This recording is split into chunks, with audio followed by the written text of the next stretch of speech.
Good morning student, class 10 Hindi Kritika का lesson first.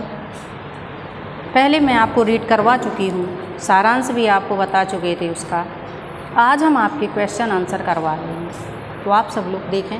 First question है, प्रस्तुत पाठ के आधार पर कहा जा सकता है कि बच्चे को अपने पिता से अधिक जुड़ाव था, फिर भी विपदा के समय वह पिता के पास न जाकर माँ की शरण लेता था। आपकी समझ से इसकी क्या वजह हो सकती है?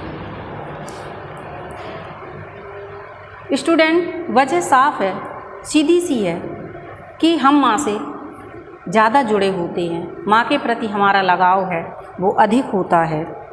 पाठ जो आपने पढ़ा उससे भी आपको पता चला होगा कि वो बच्चा जो भोलानाथ था नाम उसका, वो पिता के साथ नहाता था, खाना भी साथ में खाता था, खेलने के लिए भी पिता के साथ ही जाता था और साथ में पिता के सोता भी था।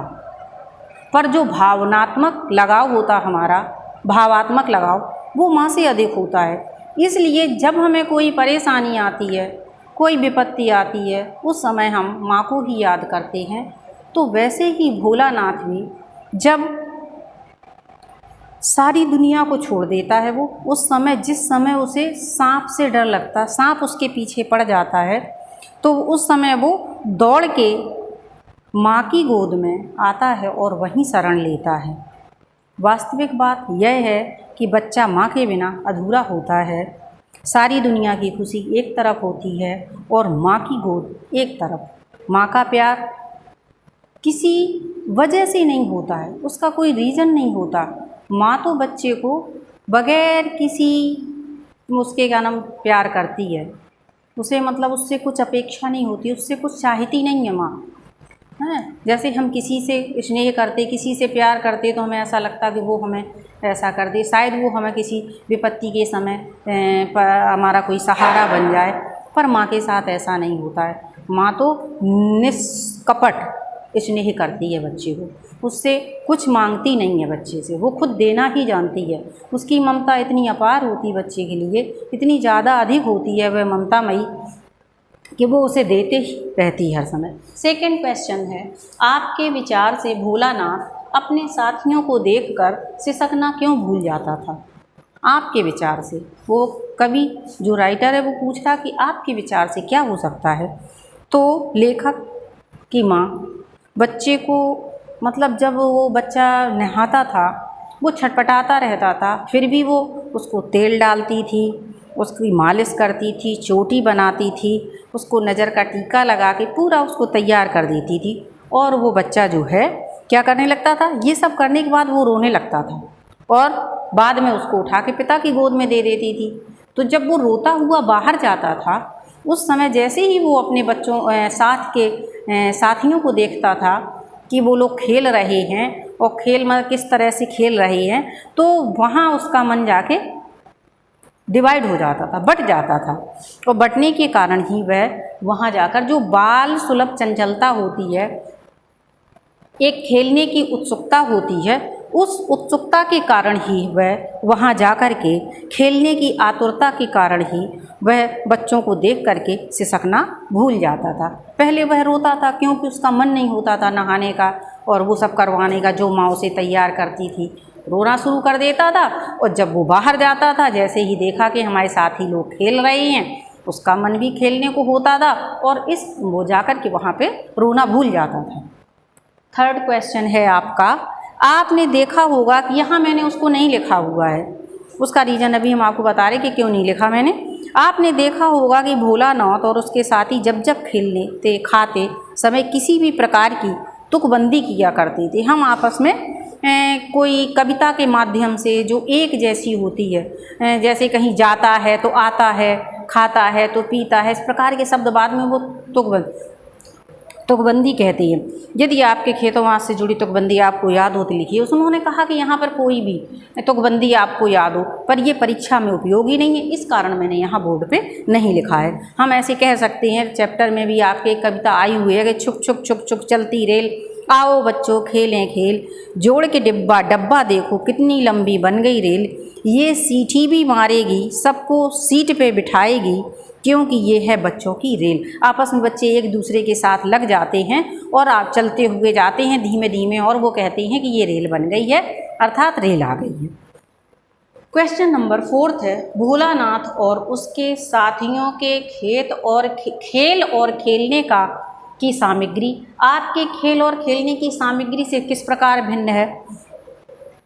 तो पहले जो बच्चे होते थे वो क्या करते थे, मिट्टी के घरौंदे बना के वहीं अपना पत्ते इकट्ठे कर लिए, कुछ सामान इकट्ठे कर लिए, उनसे दुकान बना के कंकड़ पत्थर रख लिए, उनसे बना ली उनको कि मिठाई है, 2 सकोरे लेके उसके तराजू बना ली और इस तरह से खेलते थे। गीली मिट्टी है उसकी जलेबियाँ बना ली, इस प्रकार से पहले लोग खेलते थे। और पत्तों की काट के वही पूड़ी बन गई, उसी की कचौड़ी बन गई। मिट्टी के हमने बतासे बना लिए, मिट्टी से हमने पेड़े बना लिए, और तथा पानी आदि से धूल को सान लिया, वो घी हो गया। इस प्रकार से उसी की धूल मिट्टी का ही आटा बन जाता था। इस प्रकार से लोग पहले बच्चे खेलते थे। बालू और चीनी के वो दिए जो बताए ना, दिए से तराजू बना लेते थे। इस प्रकार से बारात निकाली जाती थी, एक कनस्तर ले लिया, उसको बजाने लगे डिब्बे को, और पौधे घिस कर बनाई गई एक शहनाई, उसको ये जो आपके आम की होती है अंदर की गुठली, उस गुठली को घिस कर बना ले तो उसको बजाते थे बच्चे, उसको पपीरा बोलते थे। तो इस प्रकार से चूहेदानी की पालकी बना ली, बैठा दिया लोगों को, और ज्योनार हो रही मतलब पंगत बैठ गई है। केले और आम के पत्तों का मंडप बना लिया, सवारी के लिए हमने बकरिया को पकड़ लिया, बकरे को पकड़ लिया, इस प्रकार से। और दुल्हन भी बना ली जाती थी, मंगल कलश भी तैयार कर लिया किसी चीज़ों से। तो इस प्रकार से ये सारे खेल खेले जाते। पर आज आधुनिक युग में जो वर्तमान समय है ये क्या है, कंप्यूटराइज है, मशीनीकृत हो गया है, मशीनें आ गई हैं बहुत सारी, लाइट से खिलौने चलने लगे, तो प्लास्टिक के इलेक्ट्रॉनिक के खिलौने महंगे महंगे, क्रिकेट खेलना, बैडमिंटन खेलना, फुटबॉल खेलना आदि ये सारे खेल शामिल हो गए हैं। इसलिए वो पुराने जो गाँव में बच्चे खेल खेला करते थे वो खेल सब एक किनारे कर दिए गए, उनको हम भूल गए हैं। और आज जो नए नए इलेक्ट्रॉनिक जो खिलौने आते हैं उनको हमने अपनी जीवन में शामिल कर लिया, उन्हीं से बच्चे हमारे खेलते, क्योंकि हम उनको लाके वही चीज़ें देते हैं तो बच्चे उन्हीं से खेलते हैं। क्वेश्चन नंबर 5 है, पाठ में आए ऐसे प्रसंगों का वर्णन कीजिए जो आपके दिल को छू गए हैं। मार्मिक वर्णन जो दिल को छूने वाले होते हैं, कुछ ऐसे आती हैं। तो यहाँ पे जब पिताजी रामायण का पाठ करते थे तो लेखक दर्पण में अपना मुख देखता था और पिता से हंसने पर लजा जाता था। जैसे ही वो बच्चा उसमें देखता था अपना मुंह, और बाद में जैसे ही पिताजी को देखता कि पिताजी हमें देखने लगे, तो वो शर्मा के वहाँ से भाग जाता था। पिता बच्चे के साथ कुश्ती खेलते थे और स्वयं हार कर, मतलब उनके पास ताकत थी, सब कुछ थी, पर बच्चे को खुश करने के लिए वे हार जाते थे, चित्त होके गिर जाते थे कि लो तुमने हमें हरा दिया। बच्चा छाती पर बैठकर उनकी मूंछ और दाढ़ियों को उखाड़ने लगता था और छोटे छोटे हाथ चूम लेते थे पिता उनके। जब वो इस प्रकार से करता था कि दाढ़ी को नोचता था, मूंछ को नोचता था, तो वे खुश होकर उस बच्चे के हाथों को चूम लिया करते थे। खट्टा मीठा चुम्मा, बच्चों को हम नहीं लाड़ में कहते कि हाथ में आप दे दो तो ये आपकी किस जो है वो कैसी मीठी है, दूसरे हाथ से ली तो वो आपकी किस खट्टी है, ऐसे कह के उन लोगों को खुश करते रहती हैं। और फिर उनको हंसाने के लिए हमारे जो बड़े बुजुर्ग बहुत दादा आदा होते, वो लोग क्या करते, बच्चों को दाढ़ी चुभाते हैं, बच्चे उससे भी खुश हो जाते हैं और हंसने लगते हैं। पिता की आवाज़ को सुनकर वह अनसुना कर देता था और माँ की गोद में जाकर के चिपक के बैठ जाता था। ये प्रसंग भी आए हैं हमारे वहाँ। एक बार जब वो सांप उसके पीछे पड़ जाता है तो वह गिरते पड़ते वहाँ से भागता है और भाग करके वहाँ से जा कर के माँ की गोद का सहारा ले लेता है और माँ के पास उनके आंचल में चिपक कर बैठ जाता है। ये 5 क्वेश्चन मैंने आपको करवा दिए हैं। अगले वीडियो में, नेक्स्ट वीडियो में हम आपको 5 और इसमें 6 क्वेश्चंस हैं वो हम आपको कराएंगे।